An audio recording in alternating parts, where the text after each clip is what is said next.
주영진의 뉴스 브리핑, 오늘은 정치 알파고와 정치 구구단을 합쳐서 진행을 해보도록 하겠습니다. SBS 보도국 정치부의 최고은 기자 나와 있고요. 양문석 박사 그리고 김무석 부소장 나와 있습니다. 어서 오십시오.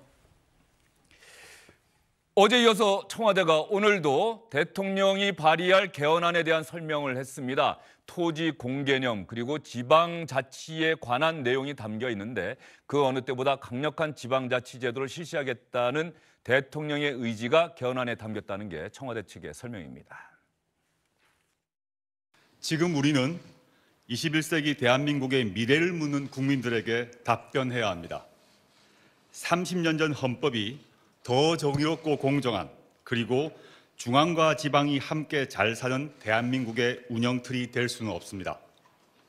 그런 의미에서 오늘 말씀드리는 지방자치, 경제, 총강 부분은 지방의 미래, 국민 경제 등 대한민국의 미래를 담고 있어 매우 중요합니다. 총론적인 조국 민정수석의 이야기를 들어봤는데요. 구체적으로 오늘 발표한 개헌안의 핵심적인 내용은 어떤 겁니까? 네, 이제 CG를 보면서 좀 간략하게 설명을 드리도록 하겠습니다. 일단 오늘 개헌안 발표 이틀째잖아요. 일단 이제 지금 헌법에는 없는데 수도 조항을 새로 만들고요. 이제 자치행정권, 입법권 이런 거를 강화하겠다는 거죠. 그리고 이제 필요하면 특별히 제한을 하거나 의무를 좀 부과해서 토지에 대해서 이제 공개념을 좀 도입하겠다 이런 부분은 명시가 돼 있고요. 공무원의 전관예우 방지를 위해서 퇴직을 한 다음에도 직무상의 이제 공정성이나 청렴성 이런 거를 훼손하면 안 된다 이런 점들을 이제 명시를 하기로 했습니다. 그게 세 번째는 정관예우 방지 근거조항 신설이라는 얘기겠네요. 네, 그렇습니다. 수도조항 신설, 헌법에 수도조항이 신설된다라고 하는 것은 지난번에 처음 노무현 정부 당시에 행정수도 이전하겠다고 했다고 헌법재판소에서 위헌결정 나지 않았습니까? 그 당시 관습헌법이라고 했던데 이제 관습헌법은 없어진다는 뜻이 되겠죠? 한 세 가지 의미가 있는데 첫 번째는 이제 관습헌법이라는 부분이 이제 없어지는 게 그 첫 번째고요. 근데 두 번째는 행정 수도와 경제 수도를 각각 지정할 수 있는 그러한 그 가능성이 이제 국회에서 열렸다라는 측면이 또 두 번째고, 세 번째는 예를 들면 정부 부처는 지금 세종시와 그 과천청사, 그다음에 서울청사 요 세 군데 지금 집중되어 있는데 예를 들면 해양수산부 같은 경우에는 부산으로 갈 수 있고. 그다음에 농림부 같은 경우에는 경북으로도 갈 수 있고 하면서 정부 부처를 분산할 수도 있다. 이런 측면에서 본다라면 이 수도 관련 헌법 조항이 그 명시적으로 됐었을 때는 한 세 가지의 의미가 있고 마지막에는 수도 이전도 충분히 논의 가능한 상황까지 이제 되는 거죠. 저렇게 되면은 우리나라가 남아프리카 공화국처럼 말이죠. 행정수도 따로 있고 경제수도 따로 있고 사법수도 따로 있고 이런 식으로 갈 수 있다는 뜻일까요? 어떨까요? 일단은 지금 그런 거는 앞으로 봐야겠죠. 지금 결국은 지금 이게 논쟁거리를 만드는 거라 가지고 저는 안타까운데, 사실 이미 헌재에서 관습헌법이라고 얘기를 했고 그거에 안에서 지금 행정수도가 또 행정수도라고 하는 그 세종시가 있고, 이런 상황에서 구태여 지금 상황에서 수도 조항을 만들 필요가 있나 이런 생각도 들고, 그러다 보니까 이 지방 분권이라고 하는 부분들에 대해서도 수도 조항의 근거가 될 수 있는 그런 그 조건이 되는 거죠. 그런데 지금 오늘 발표한 거는 3부작 개헌쇼 중에서 야당에서 말하는 3부작 개헌쇼 중에서 둘째 날이고, 그거의 핵심은 결국 지방 분권입니다. 그런데 지방 분권이라고 하는 부분들이 그거 강조하다 보니까 지금 시대 정신이나 철학이나 비전 이런 것들이 헌법에 담겨 있어야 하는데 그런 것들이 실종돼 가고 있는 거예요. 어제도 그렇게 많은 내용들을 발표를 했고 오늘도 이렇게 구체적인 얘기들을 많이 한 걸 보면은 헌법은 보편적인 가치와 지향을 설명을 해야 하는데 그런 부분들에 대해서 많이 아쉬움이 있는 거죠. 그래서 어떤 사람들은 지방 분권을 강조하다 보니까 헌법도 지방정부의 조례를 닮아가는 것 같다 이런 얘기를 하기도 해요. 이런 걸 봤을 때 지금 이 헌법 논의 자체가 너무 중구난방으로 많아진다라는 거죠. 그래서 이게 결국 개헌을 위한 거냐 아니면은 전국 주도를 위한 거냐 이런 논란까지 계속 가서 이런 부분들에 대해서는 좀 전략적으로 신중할 필요가 있지 않나라는 생각이 듭니다. 네, 김무석 부소장은 대통령의 개헌안 그 자체에 대해서 상당히 비판적이고 부정적인 의견을 제시해 주셨는데 또 다른 어쨌든 양문석 박사 같은 경우는 대통령 개헌안이 왜 나올 수밖에 없었는지, 그 대통령의 개헌안에 이런 지방 분권을 강화하는 내용이 담겼다는 데 있어서 어떤 의지가 담겨 있는지 뭐 그런 부분에 대해서 한번 말씀해 주시죠. 표현 자체가 이제 김문수 소장 표현이 상당히 신랄합니다. 뭐 개헌쇼, 3.1 개헌쇼, 그다음에 헌법재판소에서 결정이 났는데 논란거리만 만든다. 이제 이런 표현들도 있고 시대 정신을 못 담았다 하는데 기본적으로 지금 헌법재판소에서 논란거리를 만든다라는 건 헌법재판소는 헌법의 기준을 해서 옳으냐 그러냐 이 부분을 판단하기 때문에 헌법을 고치면 기존의 위헌이나 이런 그 헌법 불일치나 이러한 부분들을 상당 부분 고칠 수 있거든요. 예를 들어 토지 공개념 개념이 그 확정이 되면 그동안에 이야기가 나왔던 뭐 택지 소유 상한제가 위헌으로 났단 말이에요. 이런 부분들이 이제 합헌으로 되는 거고요. 그다음에 토지 초과 이득세 같은 경우 많은 국민들이 그 부분에 대해서 상당 부분 기대를 하고 있고 그리고 땅 부자들 땅 장사하는 데 대한 불만들이 많잖아요. 그러면 토지 초과 이득세 같은 경우 한수할 수 있는 부분인데 이거 헌법 불일치 난 거거든요. 헌법에 기준이 없어서 만들어졌던 것들입니다. 그러면 이러한 것들을 이제 조정해야 되죠. 이게 시대 정신이죠. 그다음에 기본권에 대한 부분, 지방분권에 대한 부분, 예를 들면 서울 시민은 1등 그 시민이고 경남 통영에 사는 저는 3등 시민입니까? 현장에서 그렇게 얘기하는 사람은 없죠? 아니 많은 부분 예. 그 실질적으로 법과 제도와 혜택이 그런 상황으로 만들어놨던 것들이잖아요. 그러니까 서울로 너무 많은 것들이 집중돼 그럼요. 있다. 예. 그래서 그러한 부분들을 해소시키는 게 최소한 예를 들면 제2국무회의 대통령이 의장이고 국무총리가 부의장이고 강력 그 도지사나 특별시장이 국무위원이었을 때 정말 그 지역에서 일어나는 많은 이야기들을 대통령과 국무총리가 듣고 중앙행정에서 그 부분에 대해서 재배치하고 재조정하는 말 그대로 국토의 균형 발전을 이루어내는 게 시대 정신 아닙니까?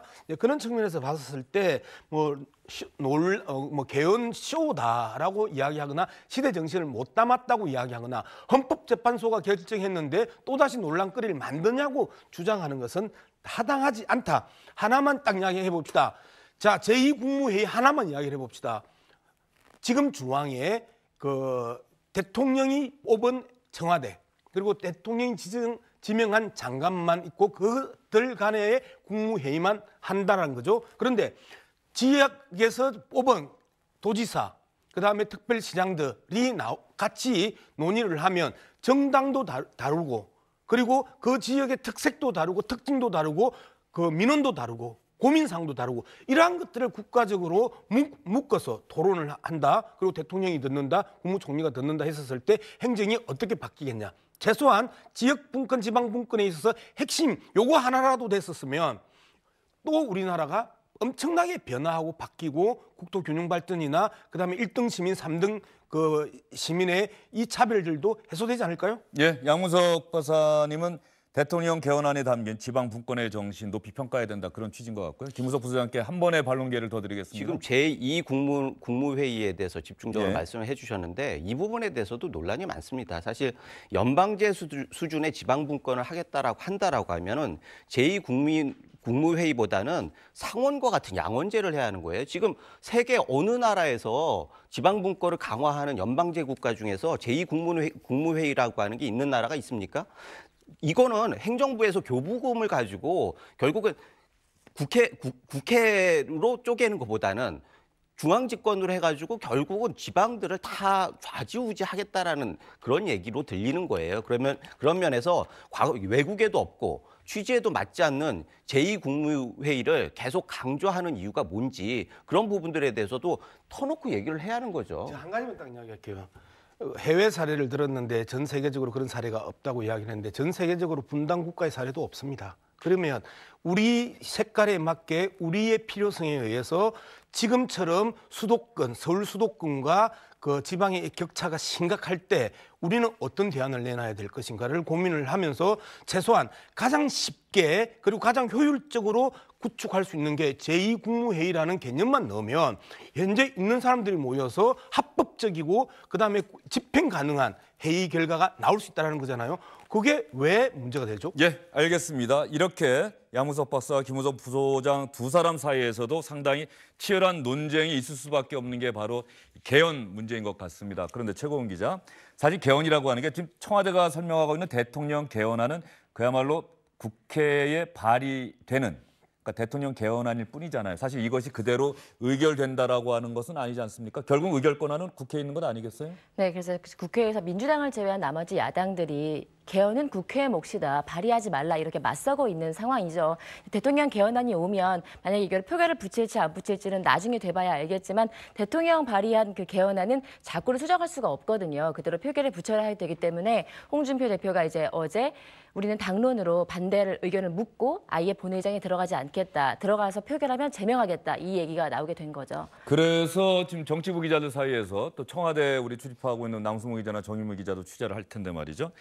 그러니까 대통령이 개헌안을 발의하는 것은 국회가 조속히 여야 합의로 개헌안을 마련해 달라 안 하니까 대통령도 그 헌법에 따라서 발의할 뿐이다. 만약에 국회가 여야 합의로 개헌안을 마련한다면 대통령이 발의할 그리고 조금 더 시간이 나서 발의한 이 개헌안은 철회할 수도 있다. 뭐 이런 이야기도 좀 나오고 있습니까? 네, 철회 가능성을 청와대에서 분명히 내비쳤거든요. 근데 이제 이거에 대해서 특히 한국당은 살라미 전법을 계속 얘기하고 있단 살라미 말이에요. 전법 무슨 뜻입니까? 이게 이제 살라미가 이렇게 조금씩 쪼개가지고 예. 먹는 소세지를 얘기하는 거잖아요. 이렇게 잘게 며칠에 걸쳐서 개헌안을 발의를 하면 오늘 두 분이 얘기하신 예. 것도 그렇지만 논점이 굉장히 많아지잖아요. 이게 논점을 대거 던지면 국회에서 권력 분산 하나만 가지고 논의를 해도 6월에 될까 말까 하는데 예. 논점을 너무 많이 이제 넓혀서 이건 하지 말라는 것과 똑같다 이런 얘기들을 하는 거죠. 예, 그래서 지금 최고원 기자가 사실은 개헌이 실제로 국회에서 의결되기까지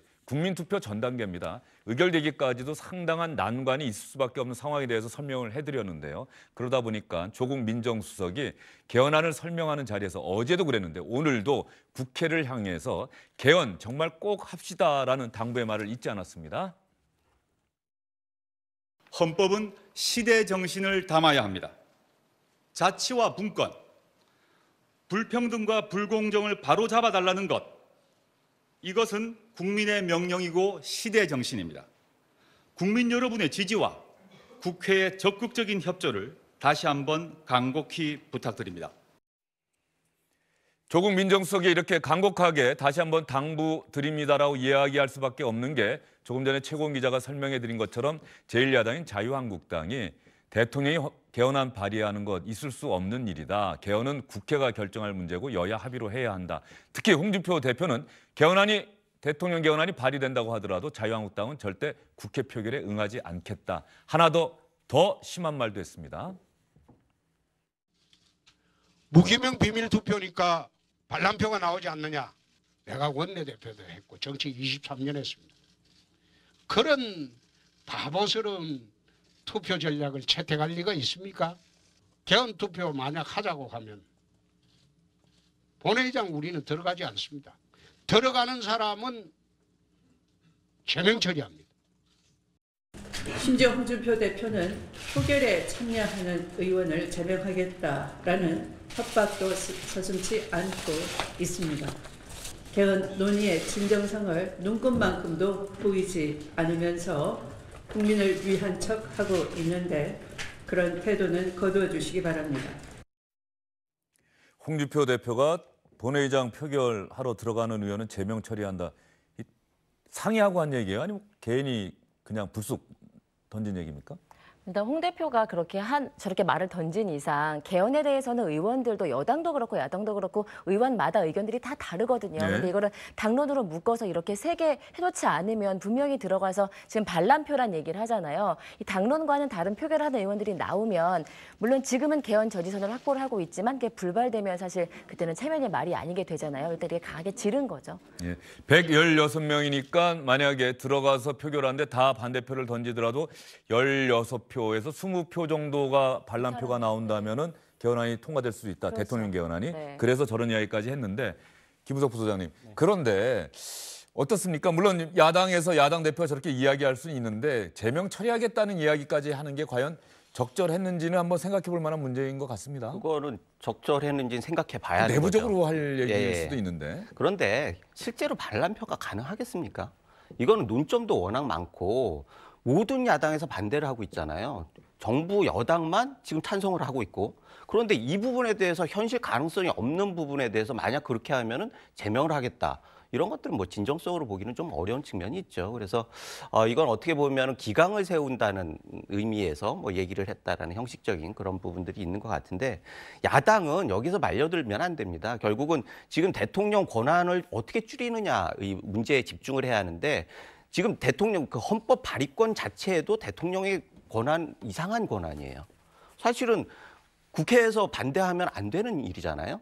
그런데 발언권을 대통령한테 줘요. 발의권을 대통령한테 줬다라는 건 어떻게 보면 권위주의의 잔재일 수가 있어요. 이런 부분들부터 먼저 문제 제기를 하는 게 전략적으로 굉장히 중요하고 그런 면에서 말려들지 않고 결국은 청와대의 안을 말려들기보다는 자기의 안을 어떻게 만들 것인가에 집중해야 해요. 그래서 국민들한테 뭐 물어보기도 하고 공청회도 하고 이렇게 하면서 스케줄도 얘기를 하고 이렇게 해가지고 개헌을 해야 하고 그의 논점은 이거다라고 하는 부분들을 명확하게 발표를 한다라고 하면은 거기에 따라서 움직일 수밖에 없는데 지금은 그런 걸 안 하다 보니까 결국은 주도권을 청와대와 정부 여당에게 넘겨주는 꼴이 됐단 말이죠. 그런 부분들에 대해서 집중을 해야지 이런 자잘한 문제에 휘둘려 가지고는 지방선거도 어렵고 개헌도 쉽지 않다 이렇게 야당에 대해서 하시는 말씀인 거죠, 네네. 지금? 예, 야당에 대해서 하시는 말씀인데 지금 김우석 부소장 얘기대로 말이죠. 그동안 정치권이 청와대도 마찬가지고 사실 시기 문제에 너무 집중해서 6월 지방선거와 동시에 개헌하겠다는 약속을 지켜라. 청와대는 이렇게 이야기하고 있고 민주당도 그러고. 그런데 야당은 특히 자유한국당은 도저히 안 되겠다. 지방선거는 정권 심판 성격인데 그때 개헌한다는 건 내가 잘못 생각했다. 홍준표 대표. 예.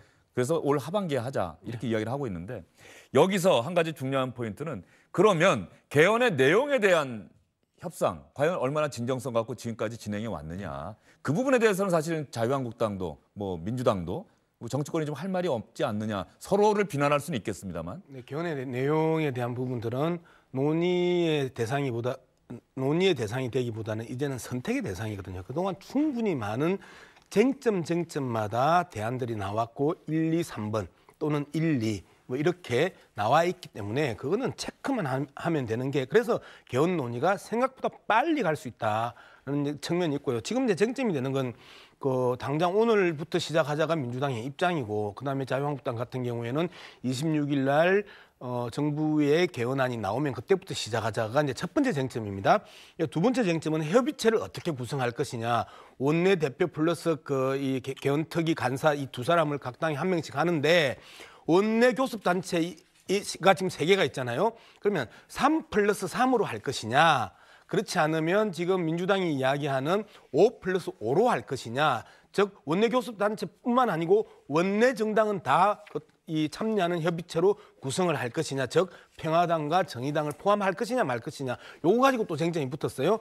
마지막으로 앞서 하셨던 것처럼 국민 투표를 언제 할 것이냐, 6월에 지방선거와 함께 할 것이냐, 안 그러면 자유한국당 주장처럼 6월까지 개헌안을 만들고 10월에 국민 투표를 따로 할 것이냐, 요 3가지 쟁점인데 기본적으로 출발 시점이든 협의체든 국민투표든 자유한국당의 입장이 상당히 군색하죠. 왜 그러냐면 국민투표 문제는 자기들이 다 그 지난 대통령 선거 과정에 있어서 지방선거 때 하겠다고 다 같이 약속을 했고 그다음에 그 협의체 문제는 모든 국회의원들을 안을 수 있을 만큼의 협의체를 꾸리는 게 맞잖아요. 그럼 최소한의 무소속은 그렇다 치더라도 원내 정당은 참가하는 게 많은 국민들의 의사를 대의하는 대의기관으로서의 국회가 제 역할을 하는 거다고 맞는 거고 그다음에 또 하나의 그 모순점은 그거 아니에요.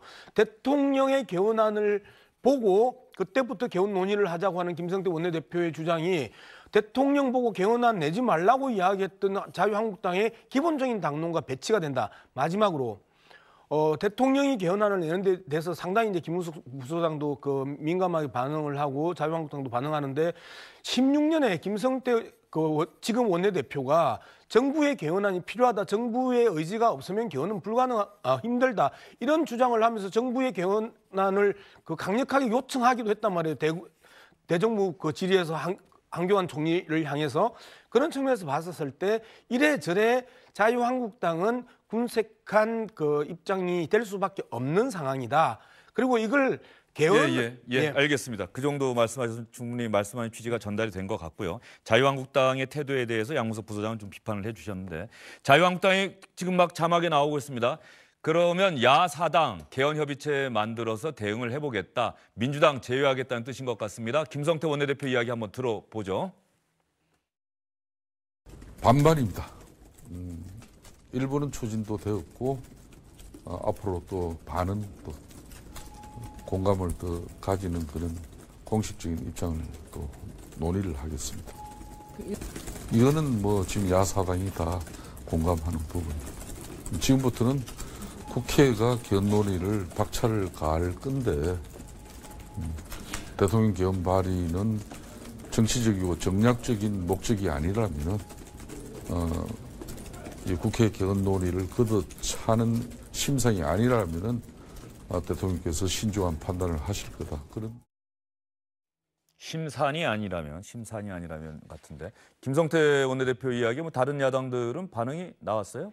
이게 지금 요새 아주 드물게 여당 대 다른 야당 네 개의 야당이 전선이 구축되고 있는 상황이잖아요. 지금 아까 뭐 야당 입장이 궁색하다 이렇게 얘기를 하셨는데 지금 한국당이 믿는 구석이 있어요. 이 비례성 강화를 믿고 있는 거란 말이에요. 이거를 지렛대 삼아서 선거제도 개편. 그렇죠. 이걸 같이 묶어가지고 이제 정의당과 평화당과 함께 갈 수 있는 이게 조건이 마련됐기 때문에 계속 비례성 강화를 논의하겠다라는 포석을 깔고 김성태 대표가 얘기를 하거든요. 이렇게 해서 이제 연대를 하게 된다면은 사실상 이미 저지선이 단독으로 확보를 돼 있는 상황에서 공동 전선이 구축되면 앞으로 좀 협상에서 조금 더 유리한 고지를 점하지 않겠냐 이렇게 생각을 하고 있는 것 같아요. 심상정 정의당 대표가 연동형 비례대표제 자유한국당이 찬성한다면 개헌 시기에 대해서는 자유한국당의 손을 들어줄 수도 있다. 지금 이런 얘기 한 거죠? 네, 그렇죠. 원래 6월 투표를 동시투표를 당론으로 묶었다가 이제 그런 전제가 충분히 실현이 된다면 그러니까 한국당의 태도가 명확하게 확인이 되면 시기도 검토할 수 있다 정도까지 가능성은 열어둔 상태입니다. 연동형 비례대표제는 어떤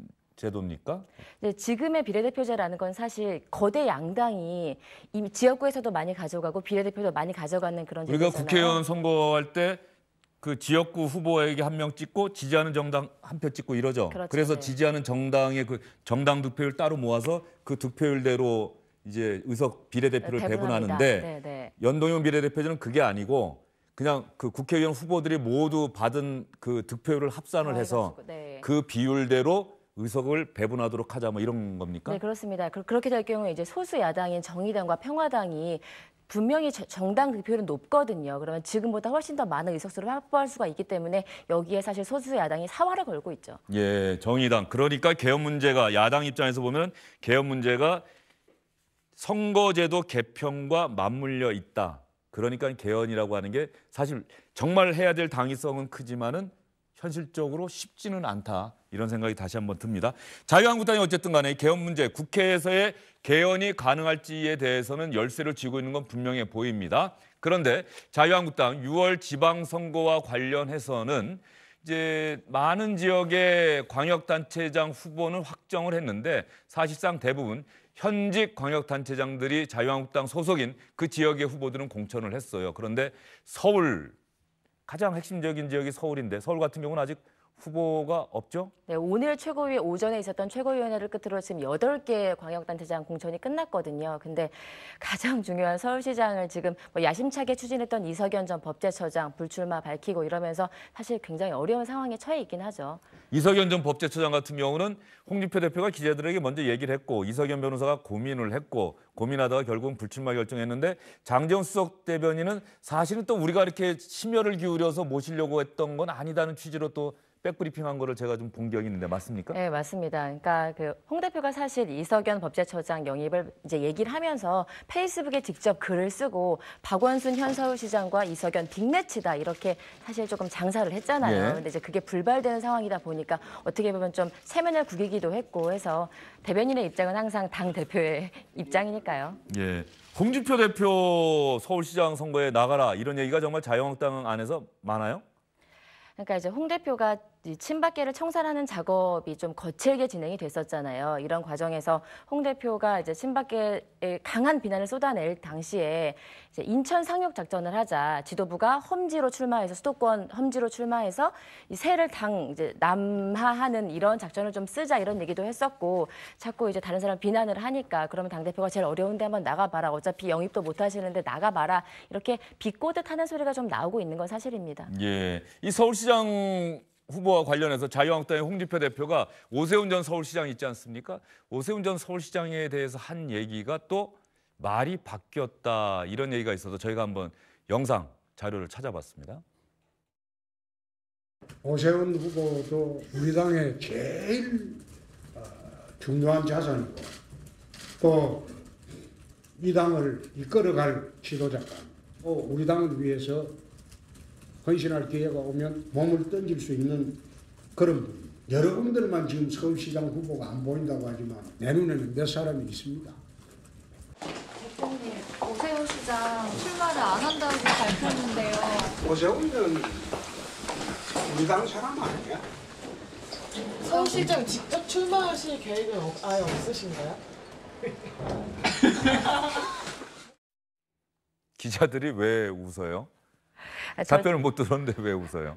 저 질문이 상당히 난감한 질문이잖아요. 예, 사실 전날은 청와대가 개헌안을 발표한 날이었기 때문에 요거를 이제 좀 분위기 푸는 아이스 브레이킹용 질문으로 던지고 그 다음에 개헌에 대한 입장을 물어보려고 했었어요. 예. 홍 대표에게. 근데 이제 너무 이제 직격 질문이 들어가다 보니까 엘리베이터 문이 닫혀서 오늘도 질문을 제대로 못했다 이런 분위기 때문에 웃은 거예요. 적절한 시점에 엘리베이터 문이 닫혔다. 홍 대표 입장에서는 그런데 말이죠. 홍 대표가 지금 서울시장 사실은 자유한국당 홍준표 대표 입장에서 가장 중요한 자리일 것 같아요. 어떤 사람을 영입하느냐. 네네. 그 지방선거 성패의 어떤 분수령이 될 수도 있는데 어떻게 보십니까? 그렇습니다. 지방선거의 꽃은 서울시장이죠. 그래서 어떻게 보면 집권을 하겠다라고 하는 정당이 후보를 안 내거나 포기한다라고는 있을 수가 없는 일이고 그런 면에서 이건 시금석 같은 거잖아요. 그리고 이건 정권 심판의 어떤 상징적인 의미가 있기 때문에 야당 입장에서는 이거 포기할 수가 없어요. 그런 면에서는 상당히 중요하다는 말씀 동의하고 홍 대표에 대해서 직접 나가라. 이 얘기는 그런 뭐 조론 섞인 얘기도 있겠지만 결국은 당권을 내놓으란 얘기죠. 결국은 뭐 당권을 가지고 후보로 나가는 거는 뭐 당원상으로 어떻게 되는지 모르겠습니다. 그러나 현실적으로는 굉장히 불가능하다라고 하는 의미에서 이거는 당권을 더 이상 그런 얘기를 많이 해요. 지난 대선은 박근혜 리스크고 이번에 지방선거 같은 경우에는 홍준표 리스크다. 이런 얘기를 당내에서 굉장히 많이 합니다. 예. 취재해 보시면 알 예. 거 아니에요. 그런 얘기들이 아주 일반적으로 하는데 지금 일단 지켜보는 그런 상황이죠. 그런 면에서 이런 얘기까지 나왔다라고 하는 것들은 정말 제대로 된 후보가 나오지 않으면은 이 부분에 대해서는 더 이상 퇴로가 없다라고 하는 경고의 메시지 같은 것들이 있을 수 있고 두 번째는 지금 이런 그 기저에는 결국은 홍준표 대표가 진심으로 누군가를 영입하고자 하는 거 아닌가? 이런 의구심도 있는 거예요. 예를 들자고 하면은 지금 뭐 김병준 전 그 부총리 같은 경우에도 말은 많이 있는데 결국은 본인이 직접 들은 게 없다라고 하는 거예요. 그러면 뭐 직접 듣지 않고 본인이 출마 선언을 한다? 이건 있을 수 없는 얘기잖아요. 게다가 김태호 전 의원 같은 경우에도 의원들이 가가지고 경남지사를 나와라 이런 얘기를 한다는데 정작 당 대표는 그런 얘기를 안 하고 있단 말이죠. 그럼 결국은 좀 부담되는 사람들은 영입하기 꺼려하고 결국 너무 만만한 사람들 이분들이 만만하다는 건 아니지만 어떤 그런 의미에서 좀 접근하는 거 아닌가라고 하는 의구심이 있는 게 사실인 거죠. 어쨌든 간에 자유한국당 홍준표 대표 서울시장 후보 찾기가 쉽지는 않아 보입니다. 그런데 자유한국당이 어렵다 하지만 사실은 민주당도 속으로는 좀 긴장할 수밖에 없는 게 최근에 미투 운동 관련해서 그 계속해서 어떤 성폭력과 관련돼 있다라고 해서 폭로됐던 사람들이 대부분 민주당과 연관 있는 분들이란 말이죠. 그런 측면에서 본다고 한다면 어떻게 보십니까? 네, 현실적인 그 여론조사 지지도를 보면 크게 영향을 미치지 않는 것 같다. 민주당이 아주 빠르게 안희정 전 지사의 문제가 발생했었을 때 그 피해자의 인터뷰 1시간 이후에 최고위원회에서 만장일치로 이제 제명 처리를 합니다. 그다음에 박수현 청와대 전 대변인에 대한 부분들도 불출마 선언을 이끌어내고요. 그다음에 정봉주 전 의원에 대한 부분들도 복당 허가를 하지 않습니다. 그러면서 미투 운동, 미투 캠페인의 지속적인 이 진전들을 위해서 민주당이 아주 발빠르게 정치적 판단들을 했다.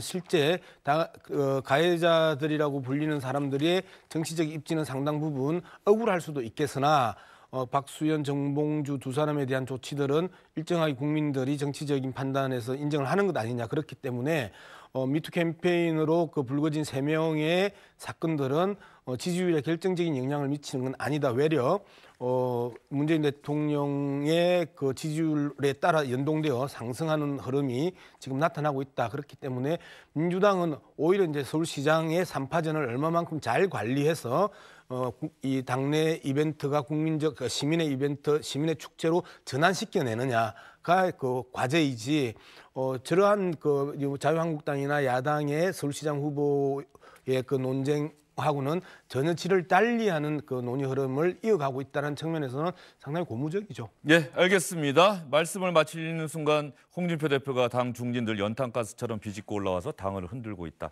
저 이야기 무슨 뜻인지 최고원 기자 간략하게 설명 좀 해주세요. 네, 이제 홍준표 대표의 어록이 참 많아요. 예. 그러니까 신박이한테 바퀴벌레라고도 했다가, 바퀴벌레, 예. 네, 이제 오늘 연탄가스 얘기를 한 게 중진들이 원래 오늘 모일 예정이었어요. 이렇게 서울시장이 자꾸 인재 영입이 안 되니까 원래 오늘 오전에 모여서 쓴소리를 할 예정이었는데 이게 내일로 밀렸거든요. 근데 이제 이 자리에서 어떤 말들이 나오는지를 홍 대표가 듣고 이제 연탄가스처럼 당에서 몰래 자기에 대한 그런 음해를 해가지고 당이 죽어가도록 만든다. 지금까지 편안하게 정치했으면서 어려울 때 돕지도 않는다. 이런 얘기죠. 나는 험지에서 정치했다. 그런 그렇죠. 얘기죠. 네. 연탄가스 맡아봤어요? 아니요. 예. 연탄가스 맡을 때 예전 어른들은 동치미 국물하고 예, 그게 특효약이다 이렇게 얘기했던 기억이 납니다. 당 중진들을 연탄가스에 비유했다. 홍준표 대표가. 예, 최고원 기자, 양문석 박사, 김은석 부사장 수고 많으셨습니다.